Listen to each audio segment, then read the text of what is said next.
Hi, everyone, and welcome to another episode of the Anime Lounge podcast. I'm your host, Matt, alongside with my other host, Lance. Lance, what are we going to be covering today?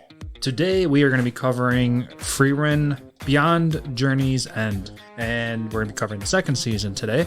And as we continue to retrace Frieren's old adventures, our heroes continue to save people's homes in exchange for silly spells, and we're still continuing that journey. Very much, yes. That is nice and short, sweet, and to the point. I like it. So what do you have for our Lance's lessons today?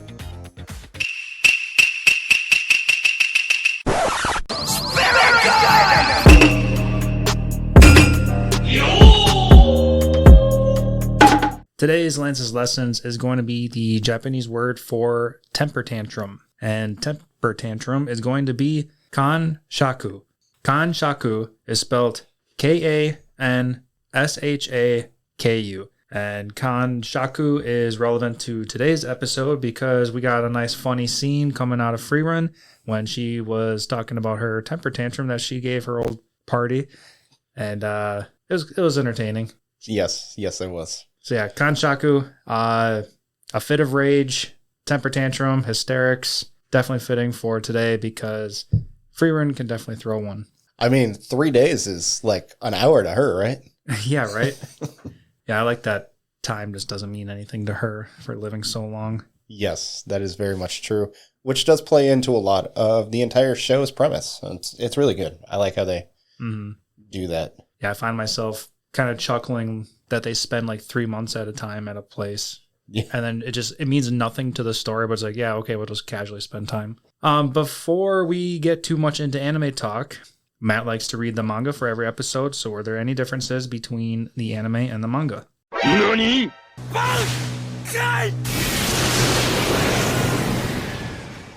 Oh, I'm going to assume 22 chapters. Okay. And the reason why Lance says that is because this is, one, very short, and I gave him kind of a hint that he would be surprised with how many chapters were covered in this season. Mm-hmm.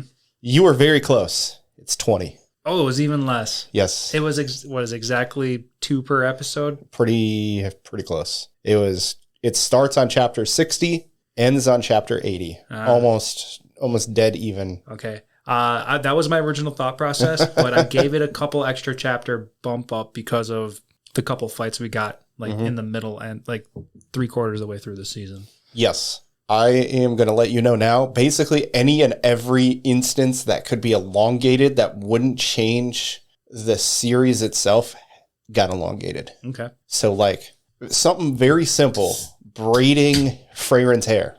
It's one panel. Okay. The anime, that's like a minute. Yeah, definitely elongated that. So you have that scene, the crying scene, one panel. For real? That's the whole thing. I was thinking about that too. Like, I wonder if Matt's going to read this because the anime showed us Frieren in like 20 different poses, overlapping the crying, the hysteria, which was funny. So I imagine if there was going to show like at least 3 panels of her in like different areas trying to explain how time is passing by at least. Nope. Literally is talking to Stark and was like, I had a crying fit. I don't remember the exact verbiage that was used. That lasted 3 days, and then you just see the next panel of her crying, and then the next panel is her and Stark talking. Wow. I was like, oh, all right. That was very quick. Then, like, the ice wolf fight, the one that lasted like 5 minutes, 3 pages. Okay. Very short. Then that was the biggest difference is anything that could be anything that could be added to a scene that wouldn't change the premise of the scene got added is pretty much how it happened, which is fine. I had no issues with it because, you're just adding detail to something that happens. At the end of the day, you're not changing anything. Mm. I did not think it was a big deal that they did all that. Frieren doesn't explain the different places to bring Fern when she's talking to Stark. Like, she doesn't actually say it. They just go, like, you see the panels of them going to the places, but you don't, like, it doesn't go into the explanations as to why. Oh, really? It just shows that they're exploring. Yeah. And then the part where oh man, the priest. Oh, the girl? No, Heiter. Oh, so the Christ priest. Yes. She explained, like, the whole part where Stark is like, wow, Frieren, you really pay attention to Fern. And then she deflects and says, no, I got this all from Heiter. Mm-hmm. That part happens, but none of the explanation as to, like, why they should go to these different places. It's just, hey, go here, go here, go here. Hey, I learned all this from Heiter. Okay. Yeah, I guess I like what the anime did then. Absolutely. Yeah. That very much better. Terrible sentence. Much better good. Much gooder. Yes. That was something else that happens. The part where they fall into the cavern with all of the anti-magic stones. Mm-hmm.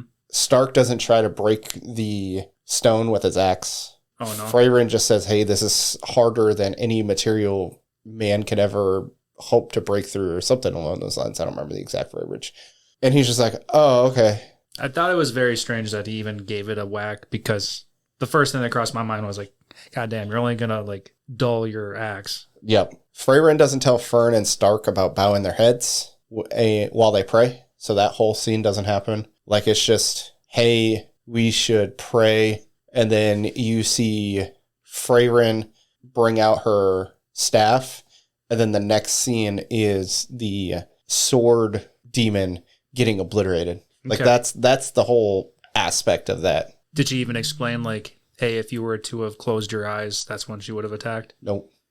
Oh, really? Yeah. Okay, well, I really liked that the anime said that. Yes. I thought that was just a great scene, because I liked how Fern was, like, shocked that she attacked out of nowhere. Yep. But Frieren was already taking one step ahead, and we're like, okay, well, we all know the explanation. If you were to close your eyes, then that's when she would have attacked, which is great. Makes total sense. So, yeah, another +1 to the anime there. Mm-hmm. Basically, the explanation is, she used her priest. She used herself as like a holy person to kind of lure people in and then kill them. Mm-hmm.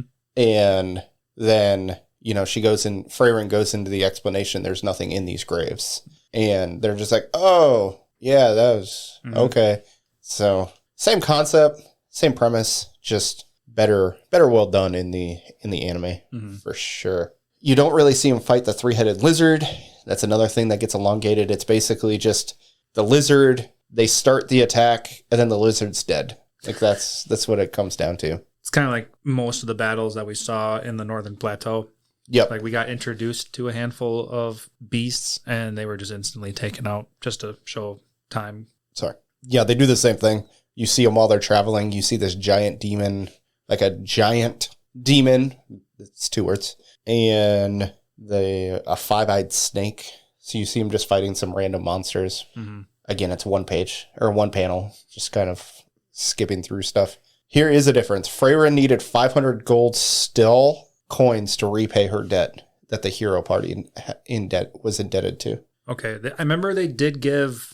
They gave like the original amount, and then he said you had compound interest for like the past 80 years or whatever. Yep. And then I don't remember if they said an exact number, but Frieren said, I'm going to be working the mines for 300 years. Yes. And they give an amount of how much Frieren gives, but not an amount of how much they owed. Okay. I did not write that down. That's all right.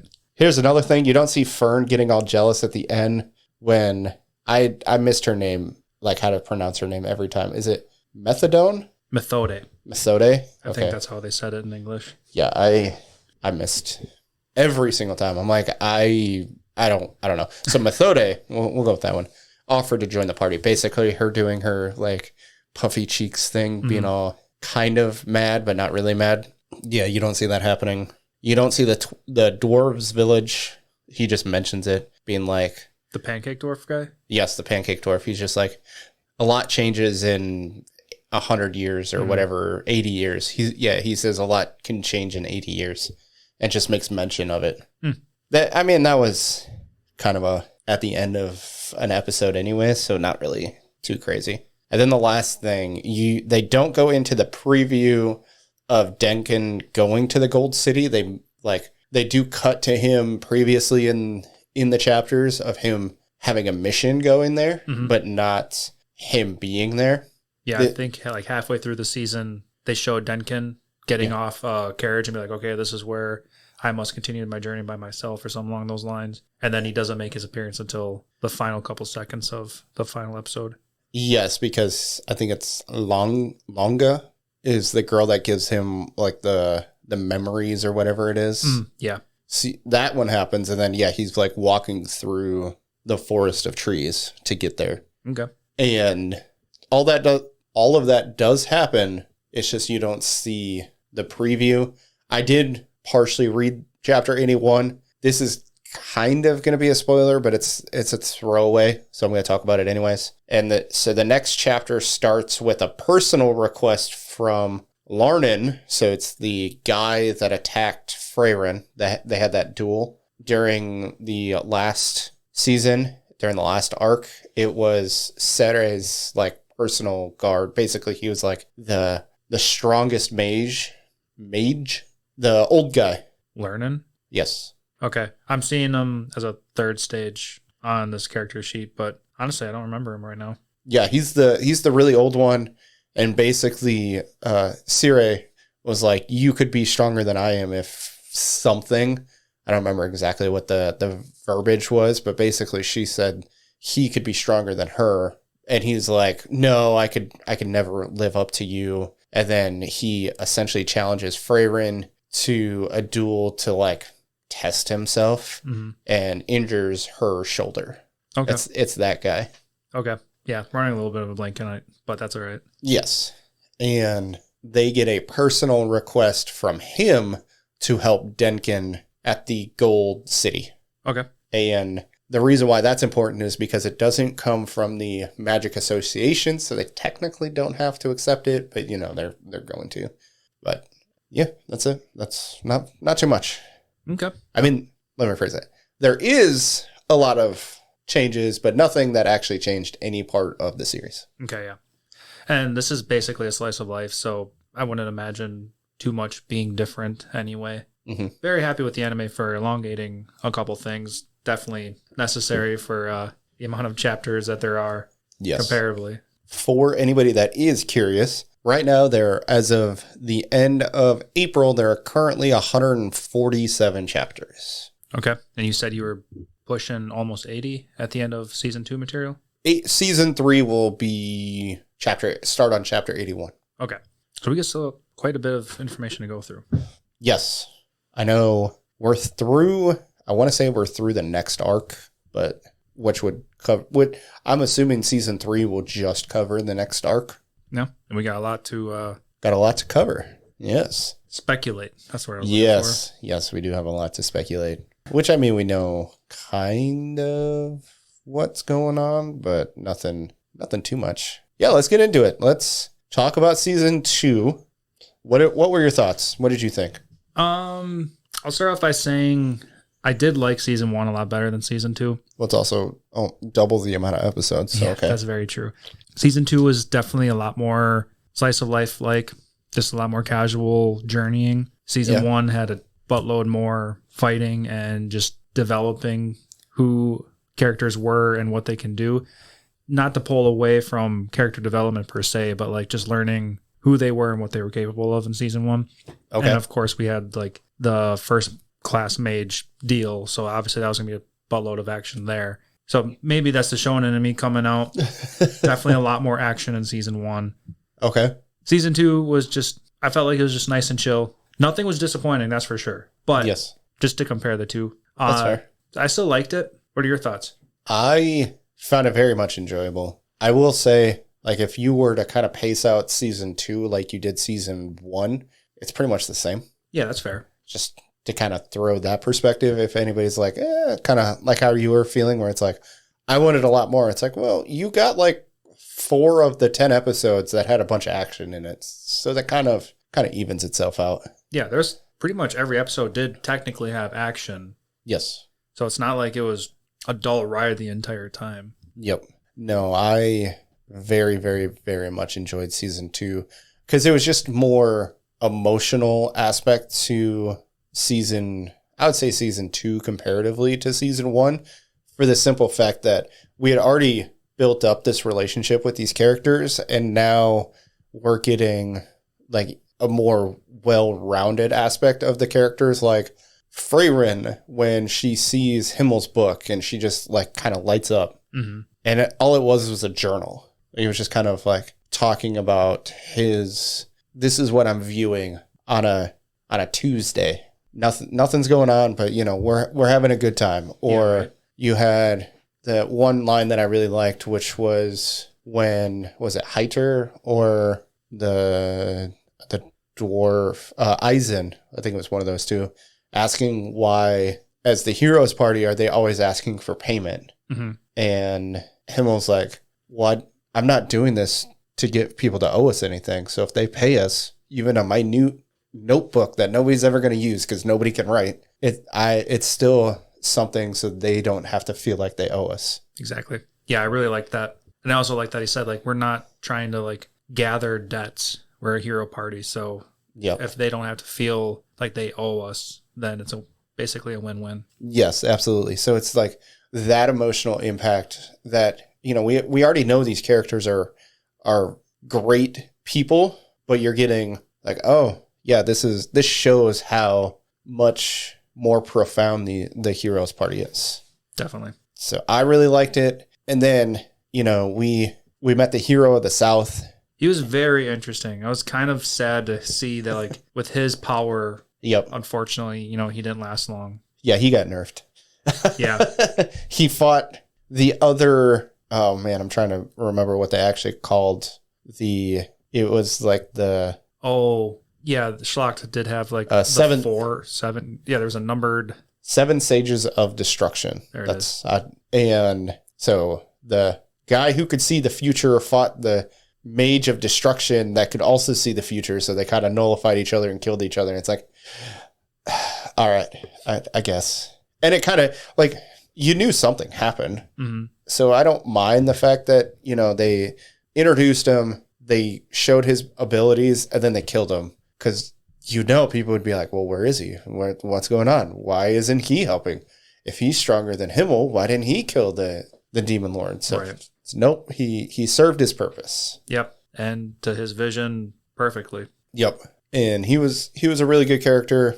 I really liked the fact that he met Frieren not really before Himmel, but before he became the heroes party, and was like, "You're gonna do this," and she's like, "No, I'm not. I don't believe you." Yeah, right.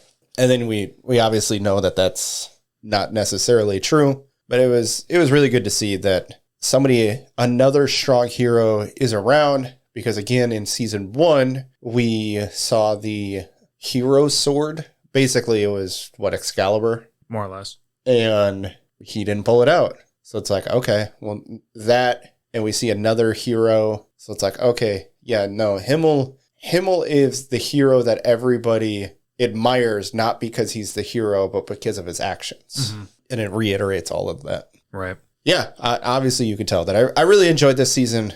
It was a super easy watch. It kind of went from one aspect to the next and just made it very, very easy to watch. I could very clearly watch this again, which I apparently forgot to tell my wife that season 2 was out. And when I was watching it and I had to pause it, and I'm like, you haven't seen this yet. You can't know what's going on. She's like, what do you mean? I'm like, yeah, season 2 has been out. She's like, and you didn't tell me? I'm pretty sure I did, but maybe I don't remember. The way that these episodes were presented to us, like the first half was clearly one arc and the second half was like a whole different story, which definitely made it seem like slice of life chapters. It brought to mind like how Cartoon Network used to do their episodes, like Ed, Edd n Eddy was like a 10-minute episode, and then you go to commercial break, and then you come back from commercial break, and it was a whole brand new episode of something else. So it was really funny that it was like almost all of Spy Family. Spy Family's like that very much too. Yeah. So it's really funny to like know that there's a hard split between what would be a commercial break. Obviously, we don't get those for Crunchyroll, but like you can tell that there's a shift. Yeah. Like arc break, episode break, chapter break, whatever it is. It's like, okay, yep, we're on to the next thing. Yep. It makes for easy closure because people don't have to be able to speculate what's going on. Mm-hmm. I did find the date between Fern and Stark very endearing. Yeah. It also funny because, Fern, she got all dressed up. What does Stark wear? He didn't even think about it. He just wore his everyday clothes. Yeah. And I like that they like called attention, not necessarily to him wearing his clothes, but Frieren being like, she used a specific word, like you're essentially just one dimensional. You're lacking in paying attention to other people, whatever that word is, and I'm forgetting right now. But yeah. She didn't say tactless, right? More or less. I think she actually might have said tactless does sound familiar now that you say it out loud. Yeah. I mean, it's the same concept, but... You lack all tact. I think that's basically how it was said. Probably. That would make sense. Yeah. Which, he's still just a boy. He's 19. To learn. He's 19? Yeah. Okay. Yeah, I'm pretty positive he's 19 at this point. I suppose a lot of time does fly by. Yeah, they're in year 30 of since Himmel's death. Suppose. So chapter 26, he's 18. And then between chapters 26 and 123, I don't know why they spread it out that way. He's 20. So I would guess he's about 19. Okay. He's 18, 19. But basically, we meet him at 17. Okay. He's very much I've only ever thought of one thing in my life. And it was funny when he notices Fern was like dressed different. He was like, has she always been cute? It's like, fuck. Yeah, right. Back to Stark real quick. Yes. His attacks and a couple other things caught my attention a little bit extra. I know that he was brought in by the dwarf guy because of his like power and stuff like that.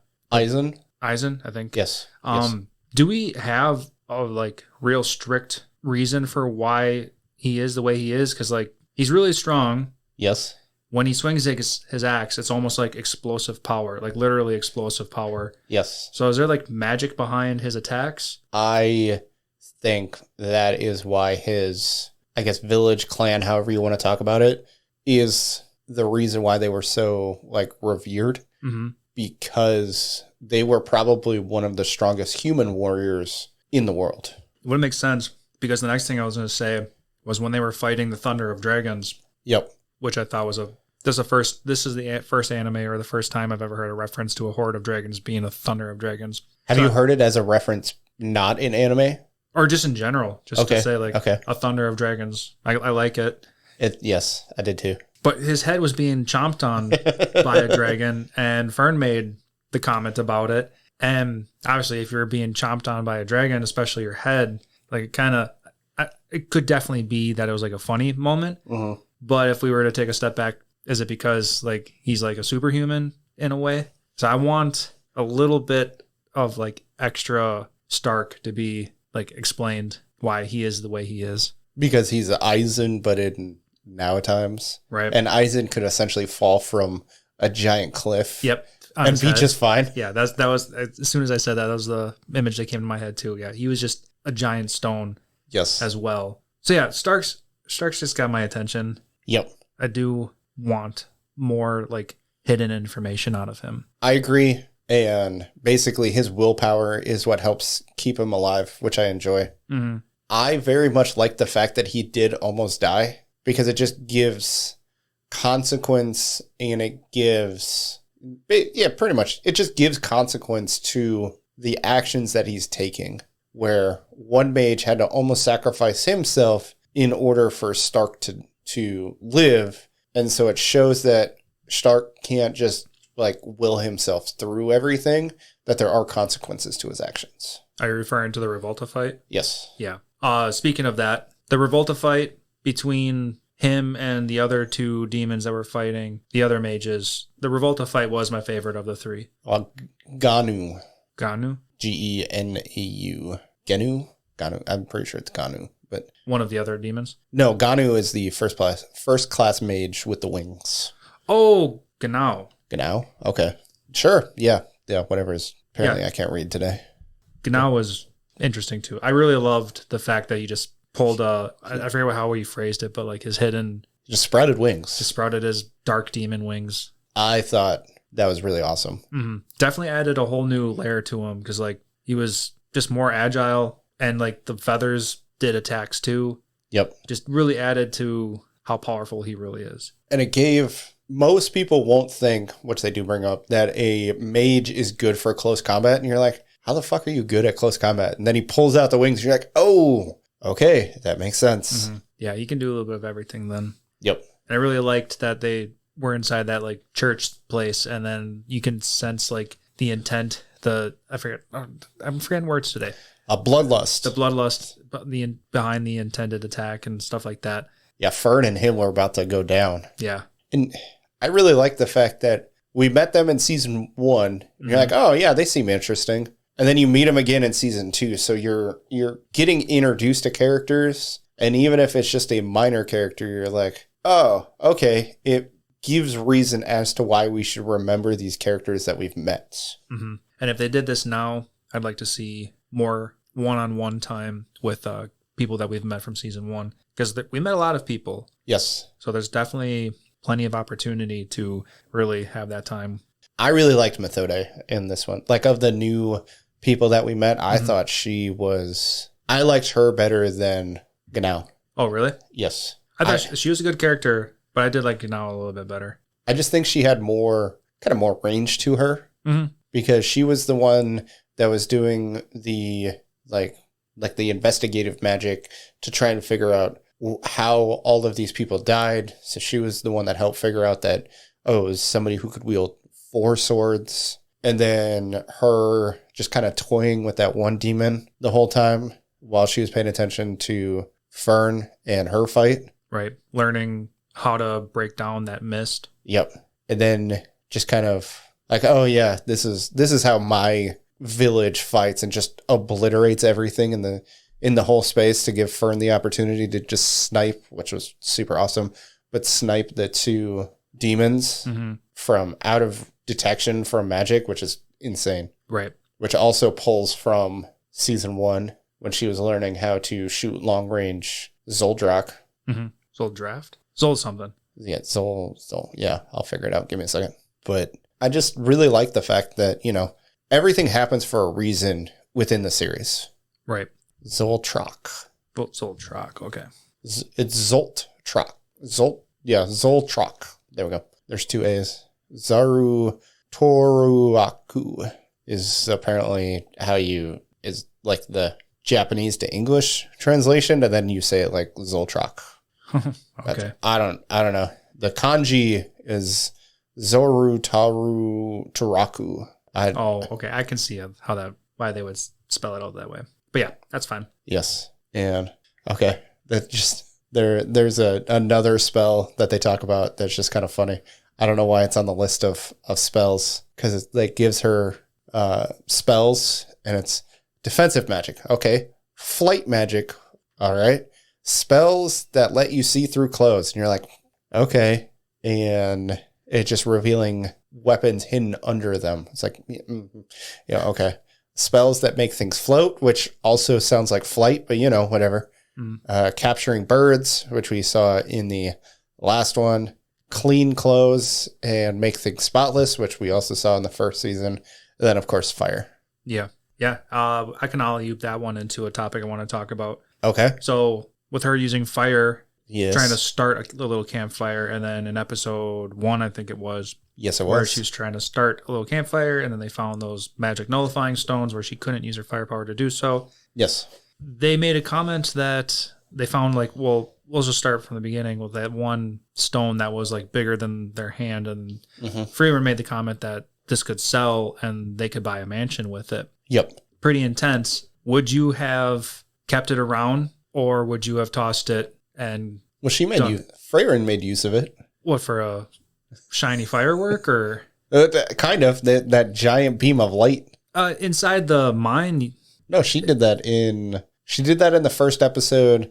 And she's like, this is what you can do if you dump a bunch of mana into it. Right. And then it made the giant beam of light.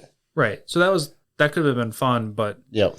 And then they found like the whole cavity. Yep. That was just loaded with it. But would you have traveled with that stone despite not being able to use magic just so you can sell it? I enjoyed the reasoning behind, which was essentially they're useless. If I didn't know how far away a city was, no, because you could be traveling for days, weeks, months, probably weeks, but kind of dangerous, kind of a bad idea to just carry this with you. Yeah, definitely. The reasons for discarding it was very reasonable. Yes. But at the same time, I was thinking if they were to come into danger, Could they have just like chucked it really far and then continued to battle? That was the first thing that crossed my mind. While there, because they couldn't use magic, that means they couldn't use mana detection. Ooh, there's that too.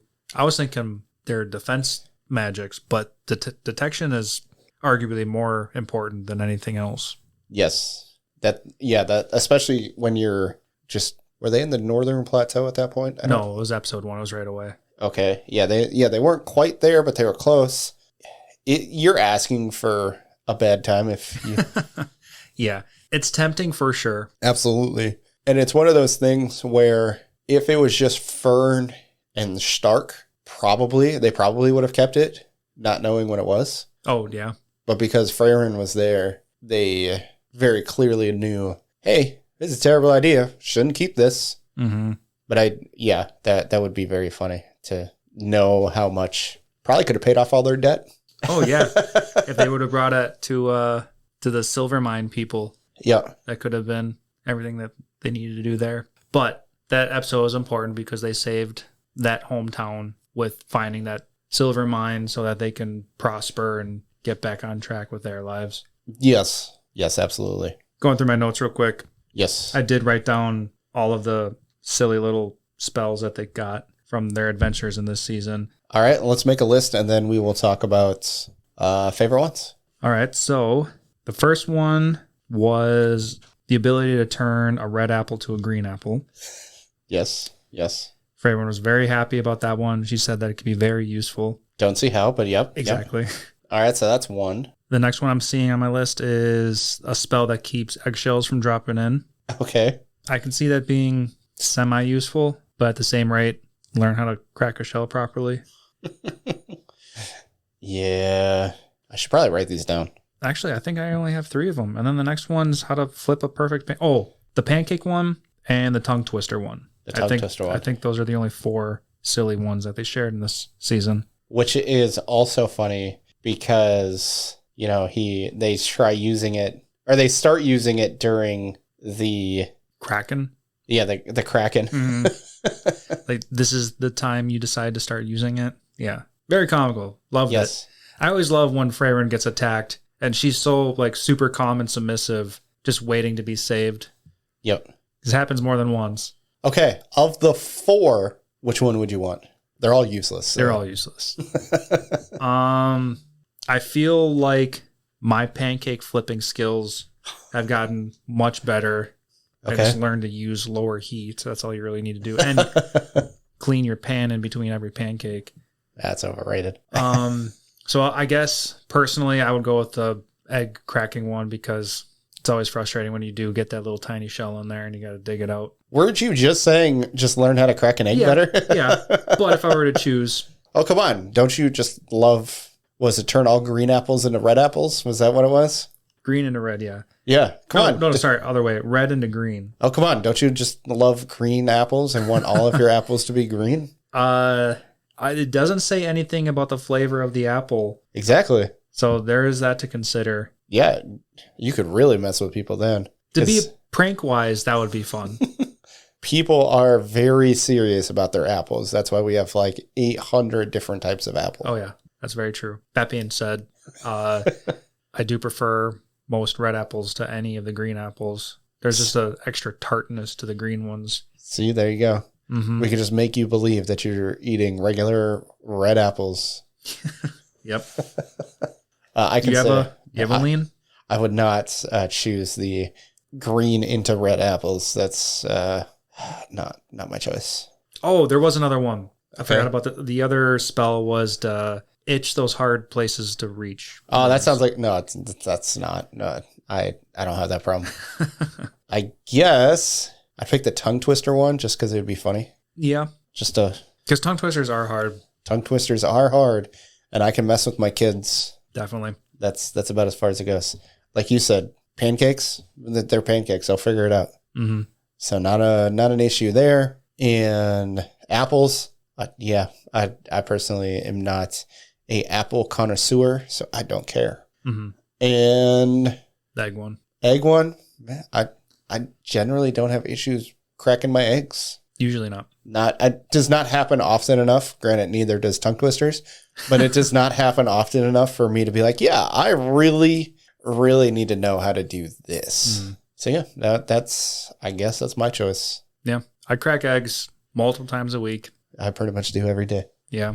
And not good enough to do it with one hand, but yeah. Oh no. That's definitely going to put some shells in the mix, especially in the beginning. Yeah. Don't have that talent yet. Nope. I'm not that good. I also don't try to crack an egg with one hand because I don't know the technique. Never looked into the technique, and I'm just like, nope, I can't. My hands are just not that good. I've done it before, long time ago, and I can't tell you what I did because I don't remember if it was good or bad. That's how long ago it was. That is completely fair. But I watched plenty of reels about different cooks, and every one of them do it one-handed. Yeah, to use two hands, really get it going. No, that's not me. I'll just cook one egg or break one egg at a time. I'm perfectly fine with that. I do cook a good egg. That's all I'm going to say on that one.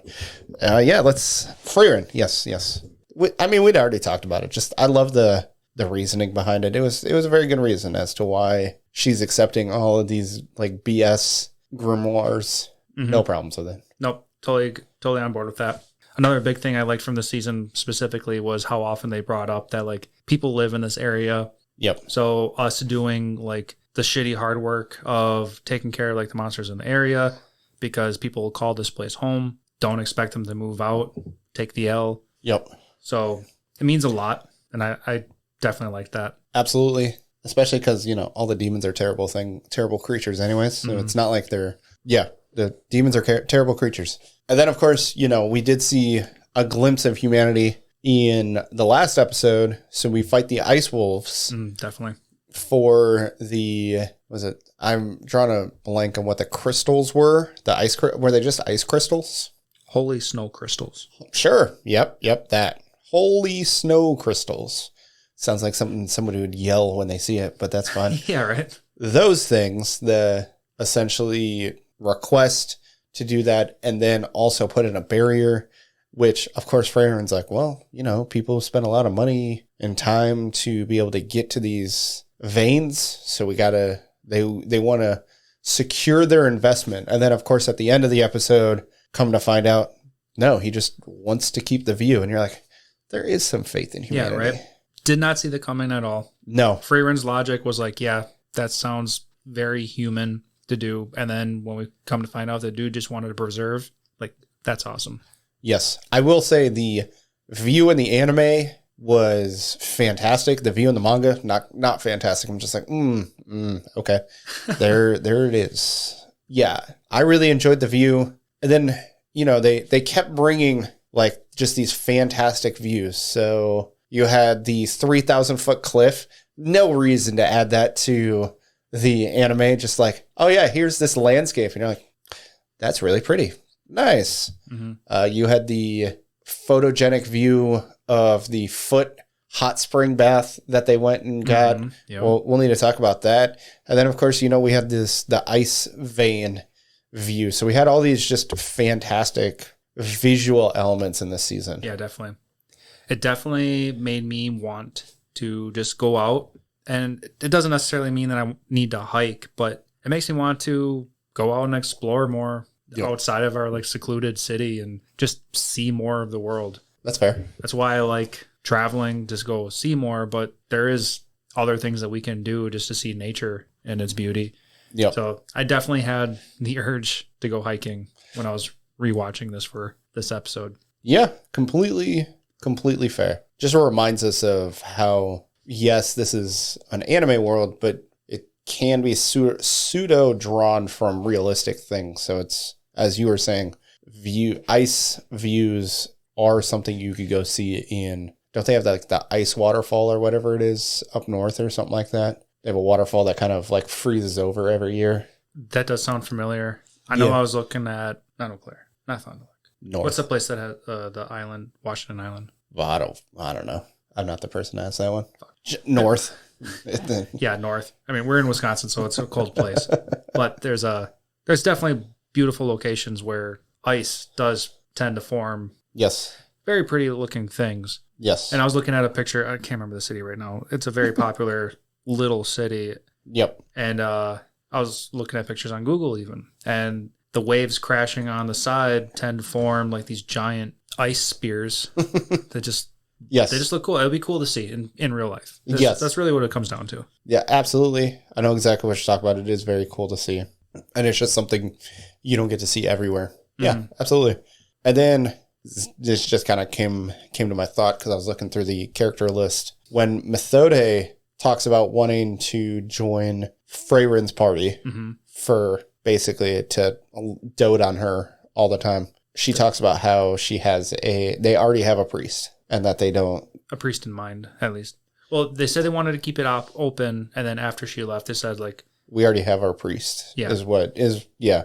Do you think we're going to see Sign... Because obviously that means Sign.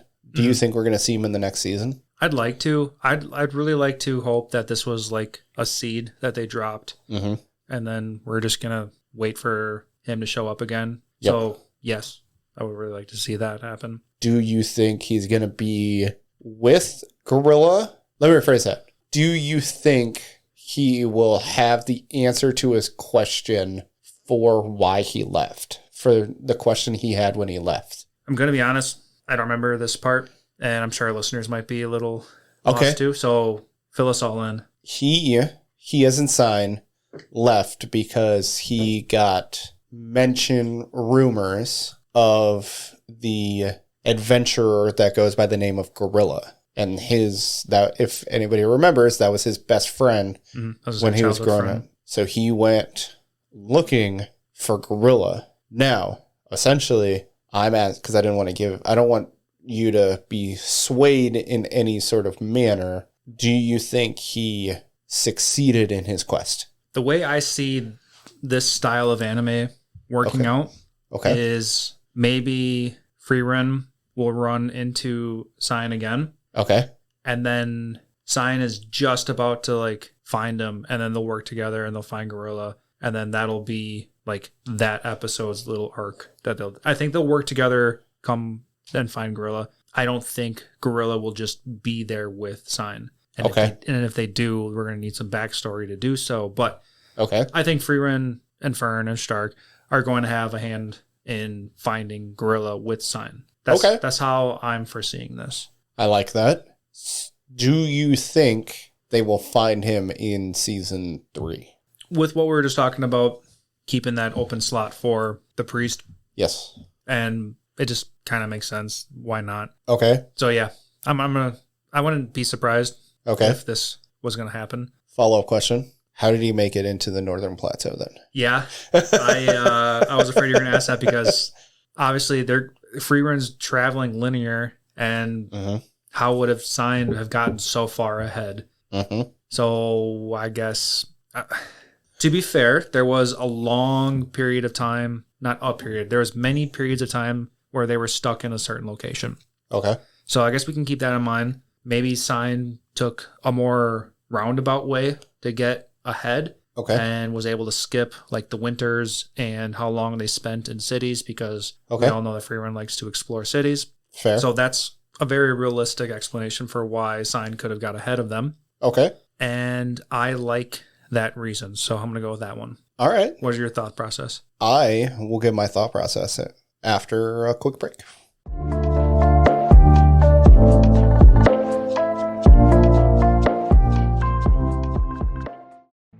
Hey everyone, just taking a moment to tell you guys about our other podcast, D&D News. Follow us on our shenanigans as we try to save Earth from some monstrous priests. Find us on Apple Podcasts and Spotify. Just search D&D Noobs, that's Noobz. And now back to our episode.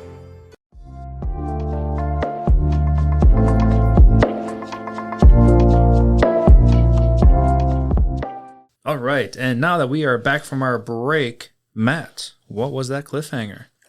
I, unfortunately, agree with you to an extent. Unfortunately. I think we are going to run into him in season 2 just because we did get thrown that bone. I would love to be different, but I can't. I think we're going to find him in season 2. Now, I think the reason why we are going to run into him in season 2 is 4? 3. 3. Jesus. 3. Neither of us are right.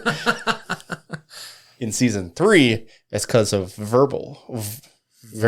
Warble? Warble. It should be a V, but it's... Oh, yeah, because we got a lot of German going on here. So, yeah, yes. Verbal, the guy who wanted to enlist Stark into his multi-year defense program. Yes. And I think what's going to happen is they are both going to be on that boat, and that's how they are going to meet each other. Okay. And he is going to help Verbal go north, and that is going to be... They are going to run into each other at that aspect. Okay. I like it. And it's going to give more, basically Sign is going to be helping Verbal, and then they're going to kind of happenstance, because I think what's going to happen is they're going to need assistance with the Gold City, and they're going to be the ones that help with the Gold City, and he is going to be with them, and that's when he joins the party. He's going to be like, my leads went cold. I had essentially just started looking all over, trying to find him, and just been going from place to place to place, seeing if I can find anybody else that knows or have heard of Gorilla, and that's going to be what it is. They're probably going to get something where it was like, we heard he went north. Sure. And I like this because Verbal was telling Stark that they needed more frontliners, more people with, just regular, blunt, physical action. Yes. And that's Gorilla. That is Gorilla. So maybe he's already up there protecting because that's what he does best. That very well could be. And he wants to help save people. And yeah, Verbal maybe be like, I have heard of a guy that kind of sounds like the person you're talking about. And so then they kind of join each other, and then they all go to where Verbal's home is. Make a lot of sense. Yeah, I like it. Just kidding. It interconnects all the relationships that we've had with all these people, and just kind of gives it more meaning as to why we know them. Definitely, yeah. And that's what this series does. So yeah. But yes, I don't think he has found Gorilla, and I think we do see him in season 2. So basically, I'm closing your loophole as to how he got into the Northern Plateau. Yep, exactly. Let me kind of just run through the episodes real fast. See if there's any... Oh, speaking of which, you put a pin in the foot spring. Yes, the foot spring. That is a good... I like the fact that Stark just kind of wants to also follow the journey. I agree. So he very much clearly looks up to Eisen. Not really... He does the hero party, but it's more Eisen. Eisen is the reason why he essentially is alive. Yeah. And he wants to pay his respects to Eisen, so that's why he kind of does all the things that he does. And the foot hot spring was just, well, Eisen went on it. He knew it was pointless, and he didn't care. He didn't remember that it was pointless, but he remembered that it was a good story. He remembered at the end that it was pointless. Okay, yes. In the beginning of the episode, he was like, this sounds familiar, let's do it. That's right. Even though Frieren was like, it's not worth our trouble. Yep. And then Frieren's like, well, if your heart's on it. Oh, she said something very poetic. I really liked it, and now I can't even remember what she fucking said. But she said something along the lines of like, if your heart's set, then so is mine. Yeah, something like that. And it was good. And it was kind of funny because I think if your heart's set, then mine can follow. Something like that. That's also a good line. Yeah. And, we had the bathing scene, I think it was earlier in that episode, in the beginning of that episode, where Stark kind of like, accidentally walks in on them kind of like relaxing in front of basically cleaning themselves off. They don't really need that because Fern has they had gowns on. Yeah, it was not anything. But I can't say that. It was unfortunate, but it was not as bad as Stark believed it was. Yeah, right. And then, we have at the end where they're just taking off their shoes and just putting their feet in the bath. So altogether, it was really fun. I liked that one. Yeah. So much about this season is just wholesome. Yeah, absolutely. Basically, you have like the first 5 episodes are very wholesome, and then the last 5 episodes are a lot of fighting. I will say I loved the kind of homage that they paid to season 1, which was Fern doing, like, she had essentially the same pose as Frieren did when she was doing her intimidating, like, Zoltrak. Like the behind in front of the moon, holding her staff. Yeah. I loved that scene. I loved it in season 1. It was homage again, essentially twice, because it was Fern the second time, but the demon was like, how do I remember this? And then it was Frieren, and he was like, oh, okay, yep. First time, yep. And so just her again in front of, I think that pose is really cool. It's a lot of fun. Just having a beautiful moon backdrop. We could talk about Bozaf real quick. Bozaf was just a funny little time break. The dwarf that spent his entire life trying to find the booze that was supposed to be the best ever, to find out it was trash. Absolute trash, yeah. Very funny. It was very lightheartening in kind of a serious aspect. And it's a good thought.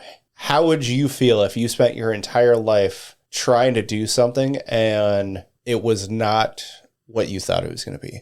Yeah. I did think about that. Okay, let's hear it. I don't know how I would feel. Part of me wants to feel like I would laugh it off, like, okay, well, assuming I had, the centuries to burn on something like that. That's one thing. So okay. If I had all that kind of time to do so, then yeah, I would 100% laugh that off, because it's just a funny story. That's what it really comes down to. Fair, okay. But in like the human lifespan, if I spent like 3/4 of my life doing one thing only to find out, I'd be so burnt out and dead afterwards. So I guess there's a mind. You got to put yourself in two different shoes at that point. Here's a good scenario. You've spent years learning Japanese, right? Well, let's say super minor casually. But same concept, right? Mm-hmm. You have spent a good portion of your life learning Japanese. Yeah. What if you never used it? Exactly. Okay, I was going to say, I thought you were going to say, what if you never go to Japan? Still, despite that, just never using it, period. I'm very sad, because I try to throw Japanese words out at home and my wife gets annoyed at me. Like, why would you say that? I have no idea what you're saying. Like, just learn with me, please. I don't have a way to interact and play with what I'm learning. So yeah, that's a very good point. I don't have a way to use what I'm trying to do. It is a goal in my life, and to have someone to use it would be fantastic. I just don't have a way to functionally use it. Yep. Because I don't know if you want me. That's basically how you answer the phone. Moshi moshi. Yeah. Okay, every time. Love it. So good example of you just kind of trying to integrate that into everyday life is, when somebody calls you. I think a lot of, every close people to me, I will answer the phone, moshi moshi. Yep. And everybody's basically just accepted that. I have no problems with. I also kind of have an understanding of what it means. Mm-hmm. So I get it, but it's one of those things where, that might be the extent of your Japanese. It's just kind of saying it to people and them just accepting you're saying these things. Yeah, right. And honestly, the next biggest step that I will take in my life is going to be going to some form of Japanese restaurant, whether it's like, some sushi place or ramen place. Yep. And order my meal in Japanese, assuming that this person might know Japanese. I'm going to laugh so hard if they just look at you and have no idea what you're saying. Most cases in Wisconsin, I'm going to say they're not going to know. But there was one time where I was at Umi Sushi. Okay. Pretty sure that they were Japanese. Okay. And if I would have ordered in Japanese, I always wonder if they would have responded or something. Like, I every time I order, I want to say that my stuff in Japanese, but I know I'm not confident enough to be like, I'm not even gonna bother now, because now I'm already flustered. I'm gonna fluster in front of them. Yep. And then I'm just gonna be like, okay, I'm just gonna make a fool of myself. So like, there's that barrier I need to get over. I need to go over everything perfectly. I need to premeditate. Duolingo can only help me so much, but yeah, it's gonna happen one day, and I'm gonna see if it pays off or not. Okay, but how would you feel if it didn't? I know it's a hypothetical, so it's hard to. Yeah, okay, back to the original. Yep. Yeah, dude, I'll be so let down. I'll be like, you're gonna be 90 in your deathbed, and I'll be in my old age, and I'll be like, I wish I could have done more with this. Or, because I'm saying I wish I could have done more with this versus the dwarf who did ultimately, but he almost didn't. I don't know. It's just a life goal. Yep. He achieved his life goal, and it was not what he was hoping it was. That's essentially what it was. Yeah. Unlike me never using it, which would be me on my deathbed. Yep. I don't know. It is a little bit different in nuances. I can kind of spin it together. Mm-hmm. Your way of spreading the joy of sharing this terrible alcohol is you just moshi when you answer phones. Okay, I like that. That's a little bit more relatable. And that is your way to, at least in the meantime, be able to use the things that you have spent your lifetime doing without it being the exact thing. Mm-hmm. Yeah, I think that's more relatable. I like that one more. So, yeah, I can take a step back and be like, okay, it's a little bit of something. I know it's not going to go anywhere. Yep. But at least it's me trying and you accepting. So that's what it comes down to. So, it's not the worst. Well, that's good. Yeah, sure. I'm good with that. I'm glad we could correlate. It's good times. We made it. Do you have a thing in your life that you would have thought the same about? Man. What can you relate to about this? Sports, military. It's one of those things I have never. So I went to college, did the college thing. That was the goal, was to say I graduated college. Did it. I have never spent just long stretches of my life for a goal that I haven't achieved. Mm-hmm. It's just one of those things where I don't really set super long goals. Future goal is to, go to Japan, but I'm not wanting to go to Japan so I can talk to people in Japanese.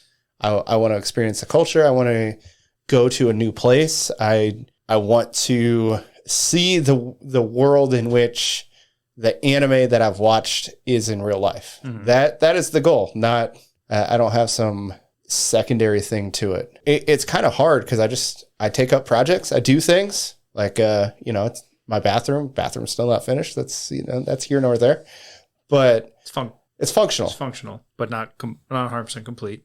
Correct. But my goal is not to be able to renovate bathrooms. It was just to renovate my bathroom. Sure. And so even jobs, had a bunch of jobs. Basically, I did the math. It's on average 3 years is how long I do a job, and then I do something different. And it's weird how life works, but that's kind of just how life works sometimes. And so I haven't spent like 10 years doing one specific job and then being like, man, I wish I could do this, or I wish that this would have happened because I spent so long doing this. That's never been my life, which kind of, could be a bigger philosophical thing because moved around a bunch as a kid and just. I was about to say, behind the scenes, Matt's moved around basically his entire life. That is also correct. He hasn't been stationary long enough to be long-term. Pretty sure the house that we're in is the longest I've lived in one single house in my entire life. And that's a house. Yes. It's not a rental. Yes. And it's just one of those things where some people might say it's a problem, but I've just never had to or felt the desire to focus on one thing for an ultimate goal of something. Like, I know playing video games where it's just kind of, you were talking about, okay, I need to do on this new Resident Evil, I need to essentially 100% it because that's what I want to do. That I played, I think the last game that I've really spent any time on was Dragon Ball Z Kakarot. Mm-hmm. That was fucking 10 years ago. It's not that old, but yeah, it was. Yeah, you're right. 2020? Somewhere around there. I know it's within your 20. Living in this I think house. No. No? No. It was 20. Lance is going to look it up now. I think it came out in like 2018. Pretty sure I was in Arizona at the time. Not so quick Google search. I forget that Kakarot starts with a K. January 17th, 2020. So yeah, you were in this house. 20. Yeah, 20. No. Ooh, that's right on the threshold right there. Yep, it was right before I moved here. Right before, okay. Let's see. Yeah, I moved in November of 20. Okay. So pretty damn close to a year later, but yeah. But I mean, that's 6 years ago. That's the last game that I really played, like video game that I really played. Crazy. Just, I mean, moving here, college, kids. Mm-hmm. I haven't had time. It's not been a thing. Yeah, that's fair. You're a full-fledged adult. Well, that, and now if I have free time, I'm just gonna. All right, let me pick another show I'm gonna watch. So it's how I can make it through 11 shows in a season, which is fine. I have no issues with that. And like, I am not good at learning languages, so I don't put the effort into it because I spent 4 years trying to learn German. Nope, not a thing.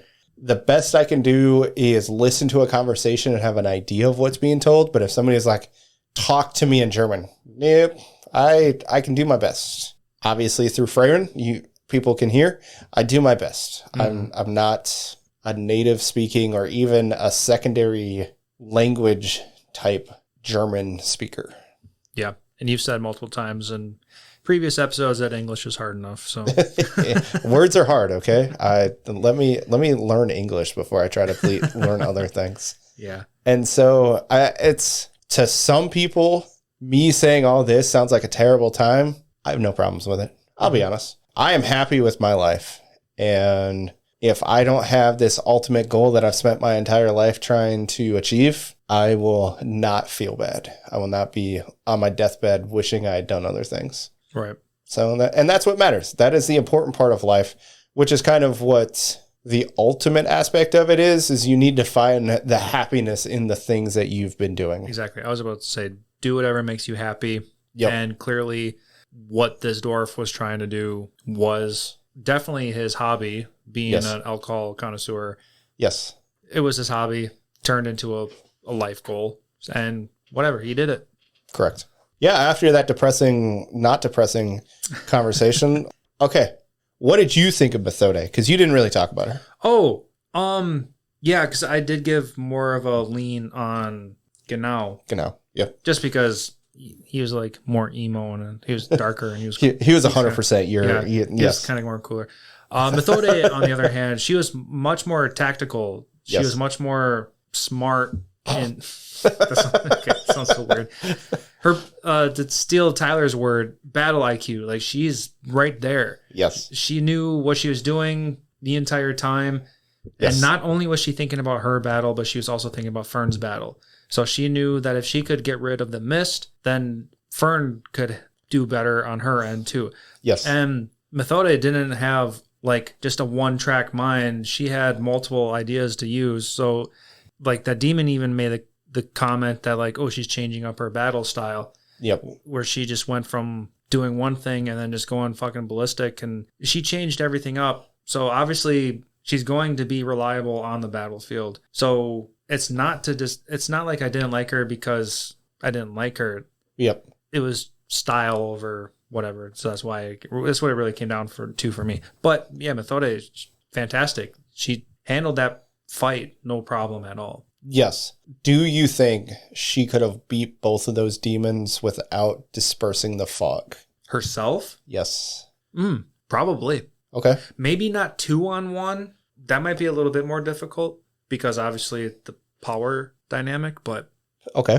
But you think she could have beat the sword wielding one or whatever, the first one that she fought, and then fought the other one after the fact?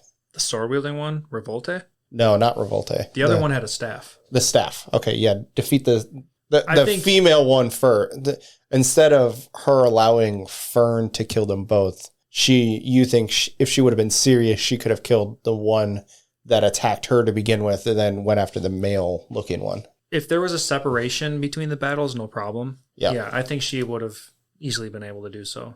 Okay. I have full faith in her abilities to fight.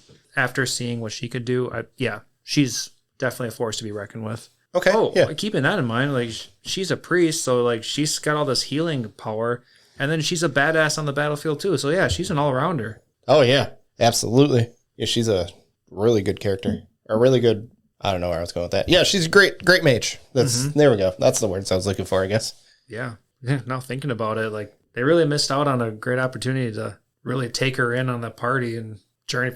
Also, at the same point, it's like we're not working towards the Demon King anymore. So this is a journey in Frieren's mind. This is a journey towards heaven. Yes, that's what they're going. That's right. That's what they were talking about in season 1. Yes. Which also brings into perspective, we need to remember that that's what this is all about.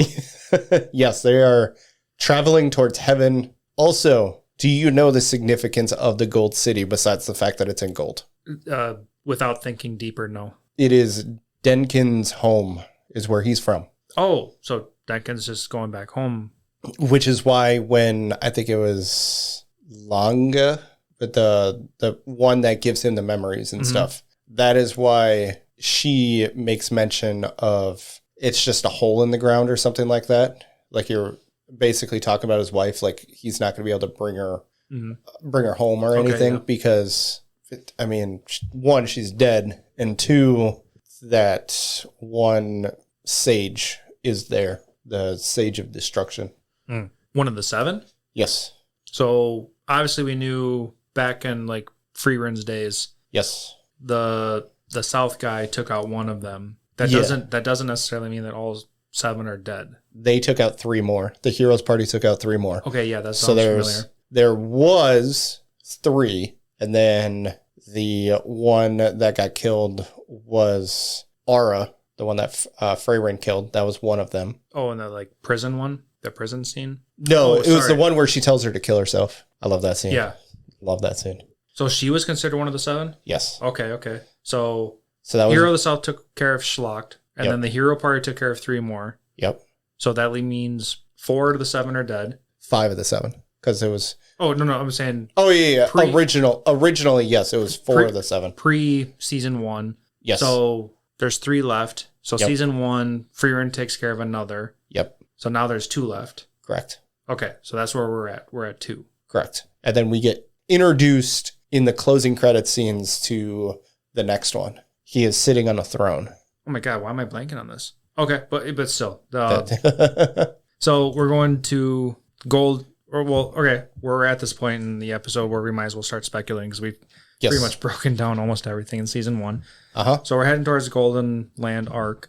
The first thing I want to say is if season 2 was 10 episodes long, the first thought that crossed my mind was it's shorter because they didn't want to leave us in the middle of some weird arc story. Correct. Being 12 episodes. So, season 1 was like, 26 episodes? So it was already like awkwardly off. So screw it, whatever. But it was also a good endpoint because it got us to the end of the First Class Mage arc. Right. So everything is just a clean break, which is totally fine. Yep. All of us can understand it. So maybe the next season will be another awkwardly numbered season because we just need things to make sense. I think. Could you imagine if it was like 8? No, I'm not even going to say what I was going to say. I was going to say like the next season's going to be. I hold back on saying the next season is going to be like a full 24 season thing. I think I've said this in the past. I think everything after season 1, everything should continuously be around the 12 episode season limit. Also, we only have 64 chapters. So something like that, yeah. And you don't want to go into, so say you wanted to make it 24 episodes. If where they're at right now is not the ending of an arc, now you're either ending a season in a weird spot, which we know they don't like doing, or you are creating content for a series that does not have the content. Exactly. Obviously, we don't want that either. We know from Shirobako, it's not a good time. And so also, this series has been so good that people would rather 10 episodes, get us through an arc, be very faithful to the arc, do the things you need to do to make the anime good, which we know they can do, and give us a weird number of episodes. I would much rather wait 2 years, get 9 episodes, get me through an arc, if that's what it takes, and then wait for the next arc to kind of work its way through in the manga, because we have been having delays because the mangaka does have health issues like every other mangaka in existence, and have that happen. Just start and stop. The series is good enough that people are going to keep watching it. People are going to keep the interest of the series high, that people are willing to wait. Sure. They remade fucking Dragon Ball Z after 10 years or whatever the fuck it was. Oh my God, yeah, that's fucking crazy. I was going to say, you just said, I'd rather wait 2 years. Be careful, because Attack on Titan did similar shit. Yes, but the problem is they did that in like the middle of an arc. Yeah, they caught up too quick. Yes. Get through an arc, which very clearly they're doing, because they've already announced season 3.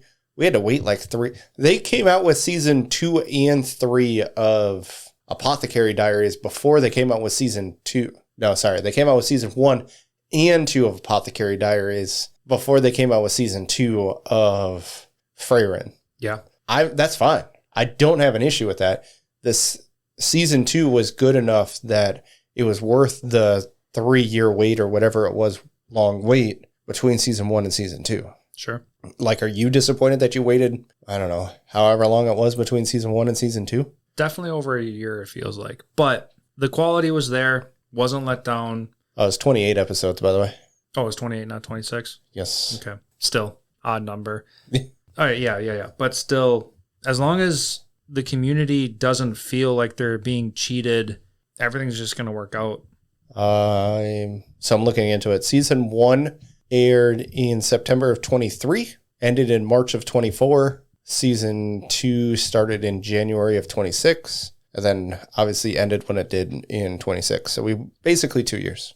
Well, yeah, that is quite the gap. That is quite the gap, yes. But they pulled through, so you can complain about the timeline, but it still works.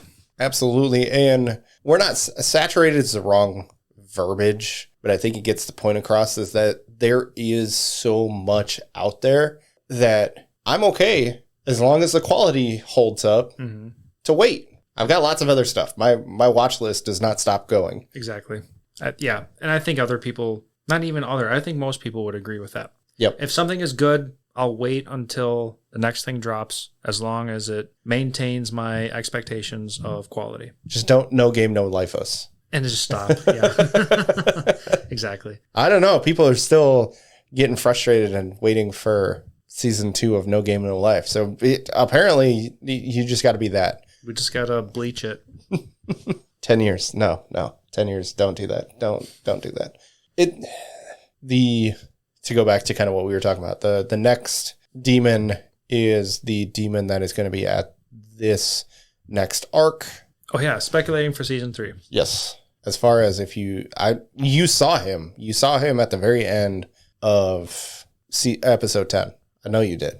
The only thing that's coming to my mind is, what's his name? Denkin. Yep. No, and basically right up. It's literally, you should just pull it up on your laptop while we're talking about it. It's like the last, 10 seconds of the episode is you see a preview of him. He looks really cool. He looks intimidating. We do not know his name. Apparently, soon enough, it will be broken into rubble by human. This is a rare fact. Class mage. Denkin. Go ahead. Denkin. She is straightforward. Maintain and manage the barriers surrounding the Golden Land. That is your charge. You shall do nothing more. Okay, so this is, the literal end is just Denkin walking away from that gray-haired guy that you were talking about. Learner. I'm aware. Yes. And, oh, wait, I guess there is like 20 more seconds. Yeah, I'm aware. Oh, yeah. Okay, there. Dude had like 2 horns. Yep, sure does. He's kind of shadowed, though. Yes. Yeah, you don't get a clear visual. It's a very good cliffhanger. Okay, so maybe that's why I don't have a good memory of him. Because, yeah, you do get like just a quick visual that there is another guy. Yes, and he's very, I think they make...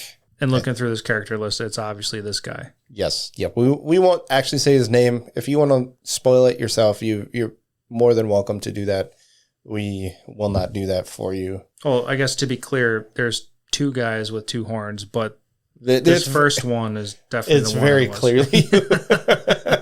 I don't need to go into the list of characters and be like, I think it's this one. No, it's very obvious who the Sage of Destruction is, or whatever they're actually called. Yeah. Mage? I think it's Mage of Destruction. 7 Sages of Destruction. That's whatever. All right. Like I said, words are hard. All right. Yeah. Oh, and this character list is showing that he is the most powerful one. Okay. That would make sense. Mm-hmm. Which also contradicts what they said in season 2, where the Schlocked was the most powerful. But that was probably most powerful in this aspect that he probably won the most. Or at least at the time. Yeah, because he could see the future. So kind of helps him. Yeah, that all works out. Yes. Or at least it could work out that way. Yep. Any guesses? We'll just go with that one. Any thoughts? We know he's supposedly the most powerful. We know that Frieren and party are going to meet up with Denkin. We also found out, thanks to, you watching it, that his only task is to hold up the barrier. So does that mean the barrier is to hold the demon in? Because we know he's there. Well, I guess you can speculate that he's there. Where Denkin is going? Yes. Oh, you know what? This is bringing back some stuff. Also, I feel like they made a couple comments that like Denkin's not expecting to live much longer. Because I'm assuming he's going to sacrifice himself against this demon. Like he's going to fight the demon, because that's probably the demon that killed his wife. I know they talked about his wife being sickly, but I think when he left to go try and get money for her to have the ability to recover, this demon came in and took over the land and then killed his wife. Okay. Which would give him reason to get revenge. Correct. Mm-hmm. I don't even know what to think. We do know Denkin is very strong. I want to say he was like the leader of, an Imperial Mage. That's what he was. I thought they said he was the leader of the Imperial Mages, but that might not be. Serving as the personal mage for the Glucht family, which means nothing to anybody. No, he's just a first-class mage for the, what's the word? Imperial. He's an Imperial Mage. I would assume those are just strong mages. Yeah. I would assume that they're just the mate, kind of like, oh man, the one like warrior people that we ran into that got killed. You know what I'm talking about? When Genau, like he was talking about how these are the people that are meant to protect the village or something. It's probably, instead of being a warrior, that's the same concept, but as a mage. Okay. Yeah, I can go with that. All this being said, I think Denkin's walking to his death. Fair. Whatever he's doing, I think he's going to basically be trying to do what the hero of the South did. Okay. Or he's basically going to give his life to take out this other one. Maybe he's not going to succeed, but maybe he'll do enough. Succeed in dying or succeeding in defeating this demon? In defeating the demon that we're going to meet in the next season. But he's definitely going to do, he's going to chip away at him. Okay. Maybe. I'm going to go with probably. Now I almost want to say we're just going, as viewers, we're going to see what this demon is capable of. And maybe, hopefully, Denkin, like, takes down a barrier or something. Like, something that can help. But I don't think he's going to, like, do something significant enough to, like, block some kind of magic or, like, take off an arm or anything drastic like that. Okay. I think it's going to be something minor enough. They're just going to run him out of town? Maybe not that minor. Get off my lawn. But I think it's going to be a moment of sadness that Denkin's going to die after such a great fight. Mm-hmm. But it's not going to be drastic enough to be like, okay, well, he's already half dead, so now we can go finish. Okay. Kind of thing. Okay. That's where I'm going to go. I like it. I don't agree, but I like it. That's fine. Yeah, can only speculate so far. I don't think Denkin is going to die in this season. Oh, no? Okay. No, I think, kind of as the joke I made, I think they're going to be able to get the demon to flee, and he is going to flee to the demon's castle in heaven, and that's going to be like the final battle kind of thing. That's fair. I think he is essentially, because we're going to have like verbal, might have Yubel. So we're going to have just a bunch of strong mages that he's going to be like, I'm overpowered and I'm overmatched, and I have sacrificed a bunch of other demons for me to flee so that I can regroup and attempt to put myself in position to take out Frieren. Okay. And so Denkin is going to kind of get what he wants, which is to take back the Golden City. We are going to have Sign come back. And then, as we had talked about previously, where Verbal is going to be like, all right, I helped you bring this demon and get him out of here. I need you to help me kind of protect my homeland and get the demons out of these people. And that's going to be how we get to like the next arc. Sure. So it's going to be kind of not really closing, because we're not going to defeat a demon, but we're going to get closure in the fact that the Golden City has been, what's the word I'm looking for? Basically, it's going to get taken back from the capturers, whatever you want to say. Resecured. Yes. Yeah, I'm good with that. I think that's another good option. Because I feel like it's going to be a lot of fighting. We're going to get a lot of the things that we kind of want and have been missing through the series, but we're not going to get the closure we want because the demon's not going to be killed. Yeah. I don't think the demon's going to be killed. I'm spoiling myself with this guy being the strongest one. I think he's going to be essentially the new Demon King. Could be. So that's going to be the finale of the series. Yeah, he could rally a bunch of weaker demons with him too. Yeah, I like that. Mm-hmm. Yeah, I'm good with all of that. I think it'll be a lot of fun. I'm looking forward to it. Let me see if season 3 has been confirmed, or let me rephrase that. Confirmed for a date, October of 27. Oh, geez. So we have a year and a half, but year and a half from now, I guess I'm getting my wish of 2 years. I don't want it, but I guess I'm getting my wish of 2 years. That's all right. Yeah. Like we said, as long as the quality's still there, we're going to be happy. Yes, absolutely. I do completely agree with that one. To let people know what we are drinking today, I will let Lance start. So today I have been drinking some Eagle Rare. I assume this is bourbon because it's American. Yeah, it's bourbon. 10-year. That was super delicious. I definitely had a couple glasses of that. It is pretty good. I had a Spotted Cow on the side, like usual. What about you, Matt? What were you drinking? We really need to get them to start sponsoring us. Yeah, right. I was also drinking Spotted Cow, which is why I said it. And then I'm also drinking some Buffalo Trace. Straight Buffalo Trace. Good. Not as good as the Eagle Rare, but that's okay. I can't imagine. I told you about that 30-year that they announced, right? Yeah. Stupid expensive. Insane.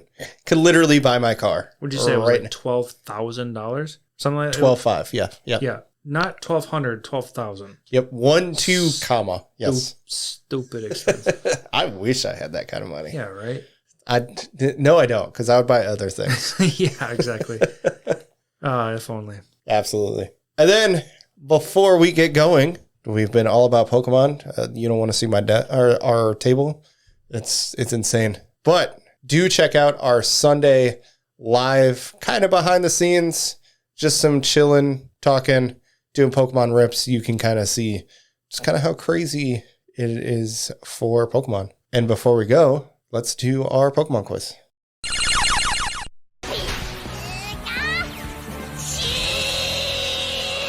All right, so we are going to continue with Generation 1 questions. Question number 1.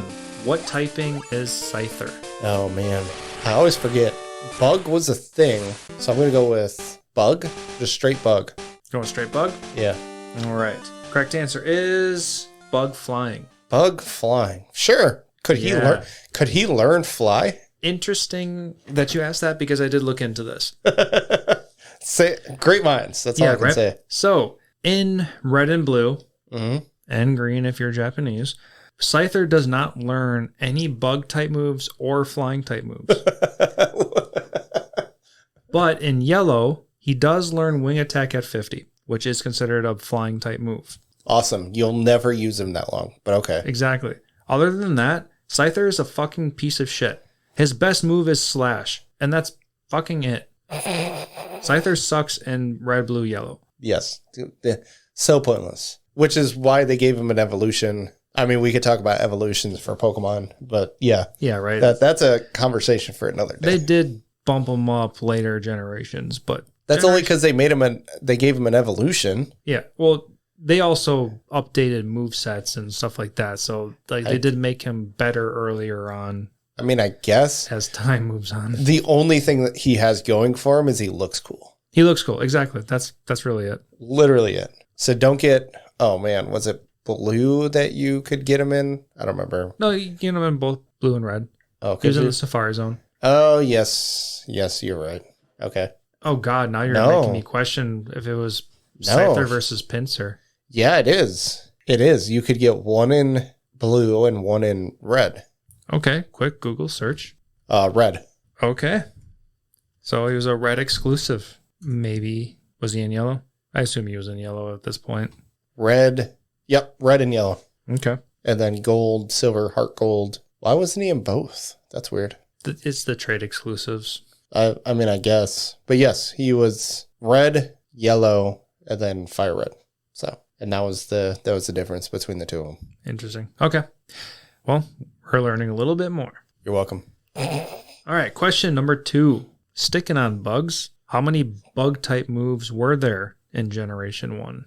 Now, we have talked about this long ago. Oh, fuck. But I don't know if we talked about it on the side or if it was one of my questions, but I felt I wanted to stay on the bug typing thing, so I'm asking again. How many bug type moves were there in Generation 1? I'm going to say it's something stupid. 1. You're going with 1? 1. Okay. It is something stupid. It's 4. There's only 4 types of bug moves, despite there being a bug type. Okay. And those were String Shot. Pointless. Leech Life. That's not grass. Nope, that was bug. Sure. Okay. Twin Needle. What? Sure, I guess. And Pin Missile. What? Mm-hmm. That doesn't even make sense. Because Nidorino could get that. Is he bug then? Nidorino, no. He was... Then how did he know Pin Missile? That was the weird part. Yeah. Just random random Pokemon learning just different attributes. So stupid. So absolutely stupid. Yeah, and those were the only ones way back then. Oh man. All right. I'm 0 for 2. I'm 0 for 5. That's not good. Not good odds. Yeah, right. All right, and then continuing with the bug theme, what level does Weedle evolve? A little bit behind the scenes, I told Matt I was giving him a semi-easy question. Is it 7? You're going to go with 7? Yeah. All right. The correct answer is 7. Oh, look at me go. I'm 1 for 6. That's great odds. Both Caterpie and Weedle evolve at 7. Okay. Early stage evolutions. I remember it being early. I just didn't remember if Caterpie and Weedle both evolved at the same time. Mm-hmm. That's why I chose Weedle instead of Caterpie, because I feel like more people might know Caterpie versus Weedle, but yes, I did throw a little tiny tweak in there. Yes. Apparently, the meta is to use Weedle over Caterpie. Oh, definitely. He's got the poison advantage. Poison Sting versus Tackle, Poison Sting all day. I will be honest, I only ever wanted Butterfree so it could learn Sleep Powder, so then I could use it for like all the legendaries. More specifically, yes. Strategically, Butterfree is better than Beedrill in that sense. Mm-hmm. Just strategically. Of course, you have to play the odds if you're going to use Sleep Powder or Stun Spore, because then you got to, those odds of them skipping a turn or not. Yep. But then you have Beedrill who can also play the odds of poisoning. Yep. So there's that to keep in mind too. But also Butterfree can learn psychic moves. That is true. Which is super effective against poison. And they use it pretty quick. You get them pretty quickly because Confusion was like, I'll let you guess on that one. Was Confusion 16? It was like as soon as you got Butterfree. I was gonna say 15. Ooh, that sounds interesting. I'm gonna say 15. Are you gonna say as soon as you evolve? Yes. All right. So we're gonna quick Google search that one. Which I want to say is 16. Correct? No. What are you saying? What? Okay. Question number 4. What level does Metapod evolve into Butterfree? Is it 14? 15? It's one of the two. Oh, you're off. I'm off? What level is it then? 10. 10? Mm-hmm. It's very quick. What? I thought I remember grinding with, I mean, I guess it did seem like forever because harden. That's all you could ever do. Well, that's why you needed to catch a Caterpie so it can at least no tackle. But if you get like a level 8 Metapod, it doesn't take very long. No, it doesn't. I mean, it doesn't take very long to begin with. In the grand scheme of things. Okay, so I'm seeing red and blue.